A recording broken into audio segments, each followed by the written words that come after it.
Assalamualaikum Gus. Waalaikumsalam. Mengapa ini si pembuat tesis nasab dari Banten juga pendukungnya yang dari Cirebon, Yogyakarta itu berdasarkan video lama mereka semua asalnya muhibbin habaib yang sangat menghormati. Tapi sekarang mengapa kok jadi malah menyerang, menyebarkan fitnah, kebencian, provokasi kepada habaib? Sebenarnya masalahnya apa mereka? Masalahnya apa? Ini seorang muhibbin itu ada dua kemungkinan. Muhibbin yang sejati tanpa pamrih, yang betul-betul al-hubbillah, cinta karena Allah, bukan karena ada kepentingan-kepentingan pribadi. Kemudian ada muhibbin karena ada kepentingan pribadi. Setidaknya yang paling berbahaya itu tiga perkara. Satu, menjadi muhibbin karena ingin numpang keren, ingin numpang tenar.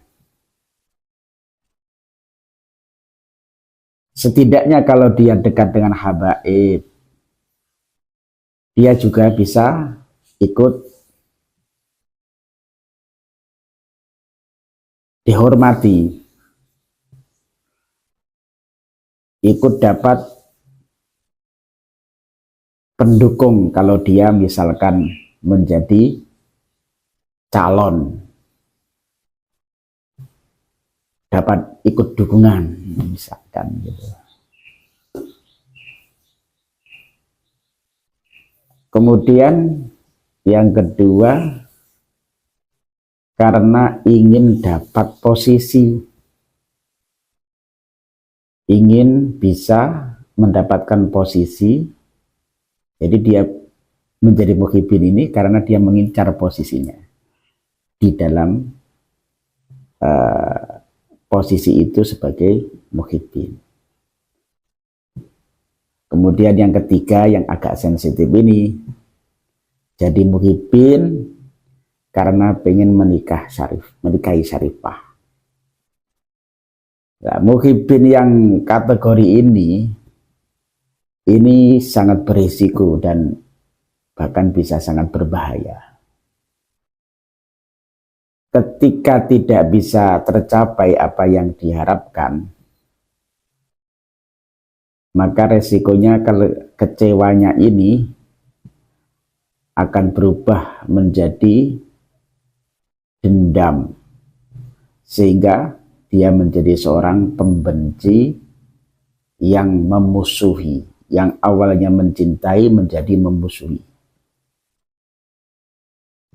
membuat fitnah, membuat seperti saat ini yang kita saksikan. Nah, di zaman Rasulullah pun juga ada kategori yang kedua ini, seperti muhibbinnya Musailamah al-Kadzdzab, seorang muhibbin tetapi dia cinta kepada Kanjeng Nabi karena ingin terobsesi seperti menjadi Nabi.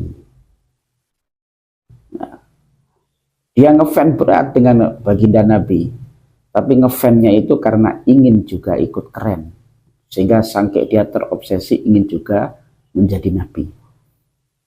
Ya, akhirnya dia terbukti setelah itu dia ngaku-ngaku jadi Nabi, punya mukjizat dan lain sebagainya. Jadi contoh orang ngefans, tapi ngefansnya karena ingin numpang keren, ingin juga ikut-ikut disebut Habib atau disebut Nabi. Makanya nggak heran kalau orang-orang yang dulu muhibin sekarang jadi pembegal nasab terus menyatakan diri juga sebagai Habib. Ya, karena dia selama ini muhibinnya ingin terobsesi juga disebut Habib. Tuh. Atau di zamannya Khalifah Sayyidina Utsman bin Affan, ada cerita seorang pendeta yang terhormat, mu'alaf. Kemudian dia merasa sebagai orang terhormat perlu untuk menyampaikan kemu'alafannya kepada Sayyidina Utsman. Supaya dia berharap mendapatkan posisi istimewa karena dia seorang pendeta yang terhormat kemudian masuk Islam.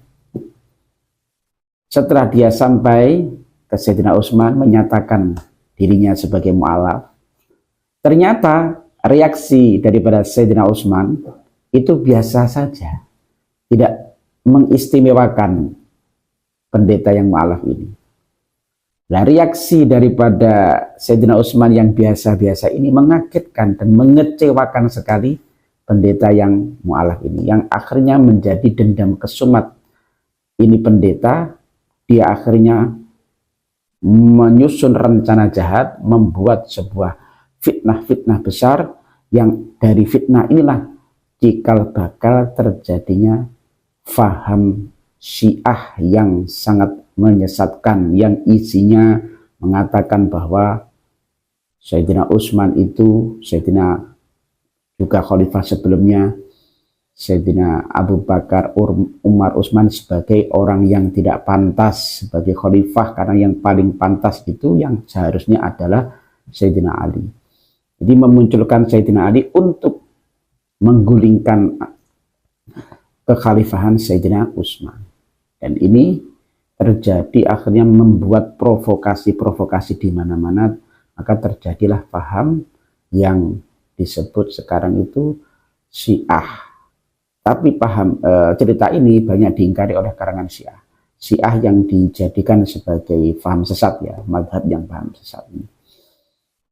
Itulah contoh-contoh daripada resiko muhibin yang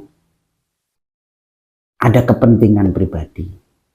Makanya bagi para muhibin, saya harapkan jadilah muhibin yang